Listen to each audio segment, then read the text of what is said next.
It's more than লুট, এটা হরিলুট। তদন্ত করে তো নাম পাচ্ছি, সে যেই হোক আমাদের দেশের যত বড় অফিসার হোক, এটার কিন্তু ব্যবস্থা নেওয়া হচ্ছে এবং নেওয়া আজকে থেকে যেটা হয়ে গেছে সেটা তো আমি কতটুকু কীভাবে ফেরানো যায় সেটা তো তারা ব্যবস্থা করতেছে, আশেপাশে থেকে রিকভারি হচ্ছে। বাট অন অ্যান্ড নাও আজকে থেকে যেমন আমরা 500 যেমন আউটসোর্সিং আমরা শ্রমিক লাগিয়েছি, ডিসি সাহেব লাগিয়েছেন সিলেটের, এটা মিনিমাম 15 দিন কাজ করবে। এইটার তো একটা কস্ট আছে, এটা আমরা মন্ত্রণালয় থেকে পাঠিয়ে দেব। আর এই যে ট্যুরিস্ট এত আসে এবং এটাকে যাতে আরও ট্যুরিজম সেন্টারে পরিণত করা যায়, সেই জন্য ইমিডিয়েট আমরা এই যে ইদানিং কিন্তু পোর্টেবল আমাদের যেটা বলে টয়লেট ওয়াশরুম যাই বলেন এগুলো পাওয়া যায়, পুরুষদের জন্য আলাদা, মহিলাদের জন্য আলাদা, এগুলো করা হবে ইমিডিয়েট। তারপরে ট্যুরিস্ট পুলিশের একটা ক্যাম্প এখানে আমরা করার চিন্তা করতেছি। তারপরে আমাদের ব্যাটালিয়ন আনসার একটা ক্যাম্প এখানে করার চিন্তা করতেছি। আর যেহেতু আপনারা জানেন বর্ডারের 5 মাইল এইটা হলো বিজিবি দেখে, যে বিজিবি এত কাছেই একটা ক্যাম্প আমি দেখতে পাচ্ছি, সুন্দর একটা এখানে বানানো আছে, তাদের সামনে এত বড় একটা ঘটনা ঘটলো এবং একদিনে না কয়েকদিনে এটাকে তো আমরা পেপার পত্রিকায় দেখছি যে লুট হয়েছে। তো আমার মনে হয় আমি আজকে এসে দেখে যেটা মনে হচ্ছে ইটস মোর দ্যান লুট, এটা হরিলুট। এই ধরনের সম্পদ এইভাবে দেশের সম্পদ, রাষ্ট্রীয় সম্পদ, জনগণের সম্পদ এইভাবে 2-4 জন অথবা কে বা কারা নিয়ে গেছে, এটা আমরা তদন্ত করে তো নাম পাচ্ছি, সে যেই হোক আমাদের দেশের যত বড় অফিসার হোক, এটার কিন্তু ব্যবস্থা নেওয়া হচ্ছে এবং নেওয়া হবে। আপনারা জানেন আমাদের দেশের প্রেসিডেন্ট, প্রধানমন্ত্রী জেল খাটা, এর বাইরে আছে কেউ? তাহলে এর বাইরে এমন কোনো বড় অফিসার আছে যে আইনের ঊর্ধ্বে? এটার সাথে জড়িত সে যেই হোক খুঁজে বের করে আইনের আওতায় নিয়ে আসা হচ্ছে। একটু সময় লাগে, আপনারা জানেন একটা প্রসিডিউর। নতুন ডিসি সাহেব এসেছে, he is a very courageous person, আপনারা সবাই জানেন। এখানে কমিশনার সাহেব আছেন, এসপি সাহেবও নতুন আসছে, আমার সাথে সেক্রেটারি সাহেব আসছেন, নতুন ইউনো সাহেব দেওয়া হয়েছে। কই একটু সামনে আসো, তুমি তো কাজ করবা মাঠে। হ্যাঁ হ্যাঁ, উনি থাকবেন। আমরা এখানে একটা প্যাকেজ প্রোগ্রাম ইমিডিয়েট নেব যাতে এইটাকে প্রোটেক্ট করা হয় এবং ট্যুরিজমকে কি বলা হয় আমরা যে প্রমোট করা হয়। এই জন্য আমাদের এখন যিনি বাণিজ্য মন্ত্রণালয়ের মাননীয় উপদেষ্টা, উনি কিন্তু ট্যুরিজম অ্যান্ড বিমানের উনিও আগ্রহ প্রকাশ করেছেন। এই যে কয়টা আমাদের এই এলাকাগুলো আছে, নাম বলো তো এলাকাগুলো, 5টা। একজন বলেন, শুনুক ভালো করে। সাদাপাথর, জাফলং, বিছারাকান্দি, রাতারগুল, দোবাছড়া, এই যে কয়টা আছে, এই কয়টা ট্যুরিজম সেন্টারের সাথে লিঙ্ক করে, যেখানে রাস্তা ভালো আছে, যেখানে রাস্তা ভালো নাই, রোডস অ্যান্ড হাইওয়েকে ইনক্লুড করে এই রাস্তাগুলোকে ভালো করে, যাতে এখানে আসলেই সবগুলো জায়গায় মানুষ ট্যুরিস্ট যেতে পারে, এটা একটা আমাদের টার্গেট।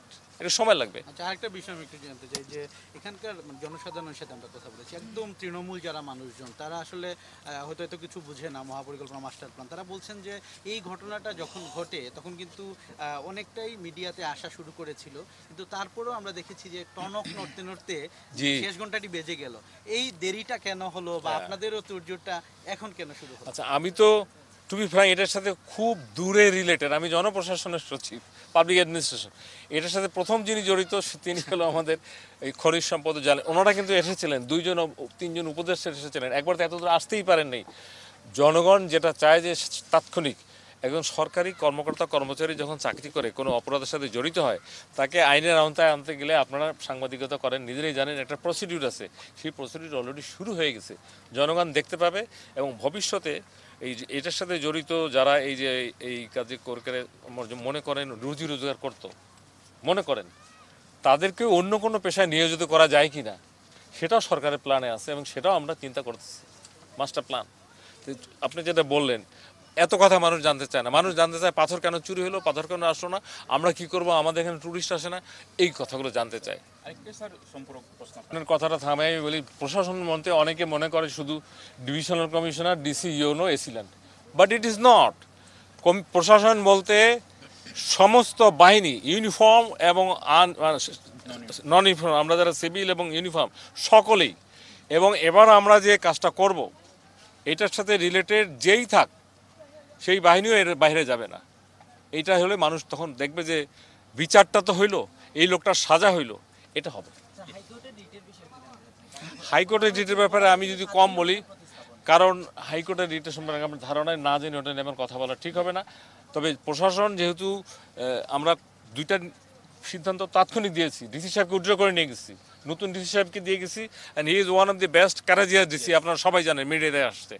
আমরা এসি ল্যান্ডকে ইউনো সাহেবকে উইথড্র করে নিয়ে গেছি, এসি ল্যান্ড যেখানে দরকার ডিসফাংশনাল করেছি, এখানে ফাংশনাল সিলেক্টেড যে লোকগুলো কাজ করবে জনগণের সাথে আপনাদের সাথে মিলেমিশে। এখন একটা ইন্টারিম গভর্নমেন্ট, এই কয়দিন আমরা সকলে মিলে কিভাবে আরও ভালোভাবে এই দেশটাকে চালাইতে পারি। আমাদের সকলের টার্গেট হলো দেশ, দেশ ঠিক তা আপনি আমি সবাই ঠিক, আমাদের টার্গেট একটা। যা করার যতটুকু করার আমি এখান থেকে যে সেই ব্যবস্থাগুলো নেব রিলেটেড টু পার্সন, তার মানে যে যে বিভাগেরই থাক ছাড় দেওয়া হবে না। আর স্যারের কাছে কিছু বলেন, আমাদের খনিজ সম্পদের যারা মালিক। স্যার যেটা বললেন এই পুরো বিষয়টি আমাদের জন্য দুঃখজনক, আমাদের দেশে এত বড় একটা সম্পদ এইভাবে শেষ হয়ে গেল। সেই জন্য কারণ আমরা যেটা চেষ্টা করছি আসলে তো পরিবেশে যে প্রাকৃতিকভাবে যে জিনিসটা উৎপন্ন হয়, প্রাকৃতিকভাবে যেটা আসলে এখানে সাজানো হয় সেটা তো আসলে মানুষের পক্ষে সম্ভব না। তাই না, আমরা যতটুকু চেষ্টা করছি যে এই পাথরগুলিকে কিছু ফিরিয়ে এনে ওর সৌন্দর্য কিছু রাখা যায় কিনা। যেমন আপনি বলছেন যে মনে করেন আগে হয়তো 5% হতো, এখন 90% হয়ে গেছে।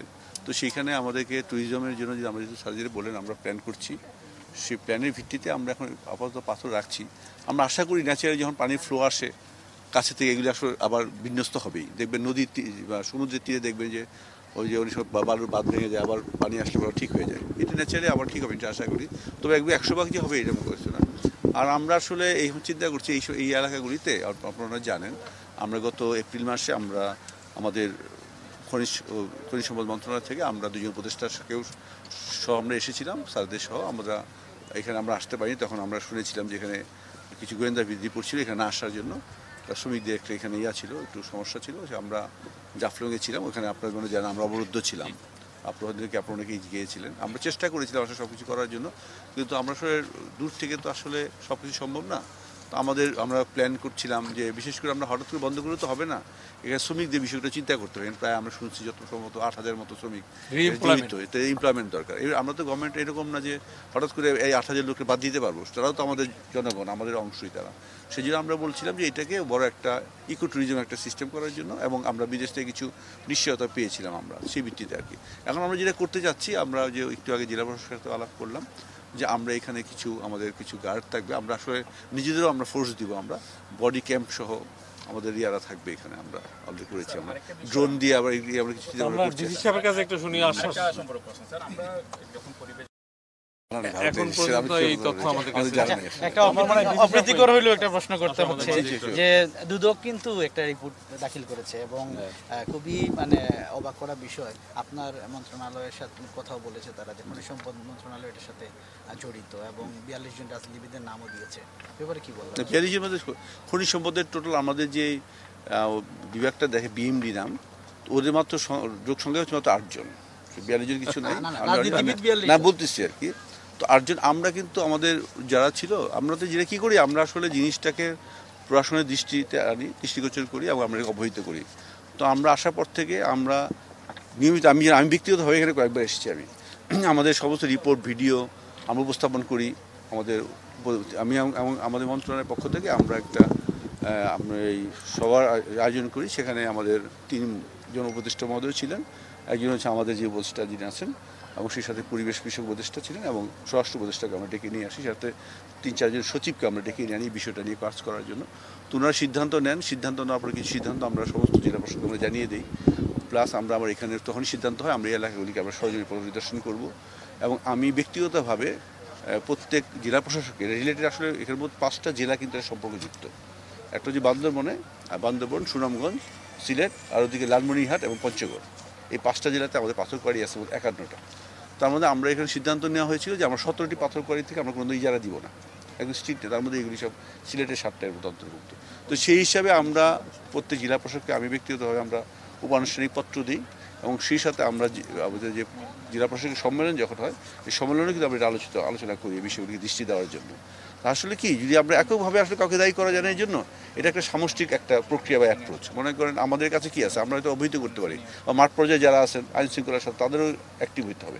এখন যেখানে খেয়াল করেন, এখন কেন কাজটা হচ্ছে, সবাই এখন অ্যাক্টিভ একসাথে হয়ে আসছে। আর এটা যদি আগে হইতো তাহলে এই জিনিসটা হতো না। আসলে আমাদের কাজটা হলো জিনিসটা অবহিত করা, এবং আমরা ঢাকা থেকেও আমরা কিন্তু অনেক মোবাইল কোর্ট করেছি এখানে এসে, ঢাকার থেকে আসছি আমরা মোবাইল করেছি, কিন্তু আমাদের তো এখানে মনে করেন সারা বছর তো এটা সম্ভব না। ঢাকা থেকে এসে করলাম, আবার পরের দিন হয়তো আবার হচ্ছে এরকম। এমনকি আছে যে আমরা যখন আরেকবার আসছিলাম তো আমাকে ইউএনও বলতেছিল সে ব্যক্তিগত অ্যাসল্টও হয়েছিল, আপনার দূর থেকে পাথর মারতেছিল তার। এখানে তো শ্রমিক সংখ্যা অনেক বেশি ছিল এখানে, এবং ওই পরে আমরা ওই পারে হয়ে গেছি আপনার, এই সিকিউরিটি বিষয় ছিল যে আসলে এই কাজটা করতে হলে এক হলো এলাকার লোকদের সচেতন হতে হবে, যে আমরা এলাকায় পরিবেশ করতে চাই। যেন আপনারা কিছু মনে না করেন, আপনার সাংবাদিক এখন যেটা ছবিটা তুলতেছেন, আমি দেখছি আজকের থেকে 3 মাস আগেও কালবেলাতে কিন্তু বড় একটা নিউজ ছিল, এটা নিয়ে বড় নিউজ ছিল, কিন্তু তারপরে কিন্তু হয়নি। আপনারাও কিন্তু অনেক নিউজ দিয়েছেন চেষ্টা করতেছি। কিন্তু আমরা অথবা লাস্টে নিউজটা আবার সবার চোখে পড়ে, যখন আপনারা দেখছে যে আসলে বেশি খারাপ হয়ে গেছে জন্য। সেই জন্য আসলে সবারই একটা দরকার, দেশের জন্য, দেশের সম্পদ, এটা এককভাবে কেউ দায়ী বলা যায় না, আবার এককভাবে আপনার সবাই মিলে করছি সেটাও না, সবাই আমরা একত্রিত করতে পারি।